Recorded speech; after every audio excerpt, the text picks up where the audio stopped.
nanay mo ang ilaw ng tahanan, ano ang lola mo? Kung nanay mo ang ilaw ng tahanan, ano ang lola mo? Go! I believe, ladies and gentlemen, ako ang nanay ko po ang ilaw ng tahanan. Malamang ang aking pong lola ay ang bukilya. Siya po ang bukilya na kung saan siya rin po ay nagbibigay ng liwanag sa aking buhay. Dahil kung wala po ang aking nanay, wala po ang aking lola. At kung wala po ang aking lola, wala rin naman po aking nanay. Hindi po ba? Kaya kailangan po lahat po ng mga magulang, especially mga nanay, tayo po ay magsilbing liwanag sa ating buhay, sa buhay ng inyong pamilya. Dahil alam po naming lahat na kayo pong mga magulang ay maraming sakripisyo sa amin. And I thank you. O, di ba? Nakita ko Sino?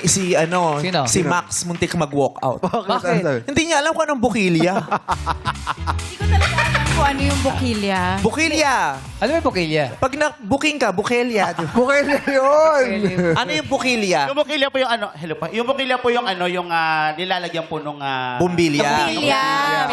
Yung bilog, kung saan mo pinapasok yung bumbilya. Yes po, meme.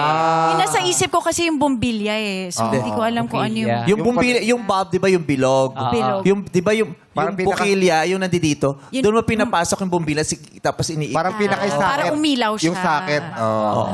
Yeah. Saan mo siya, sa kanya mo dinidikit? Tama ba? Yes po, meme. Yes po. Opo, yung nanay po natin ang ilaw ng tahanan, yung Okay na, lolo po. okay na. Thank you. Thank you, Mama Den!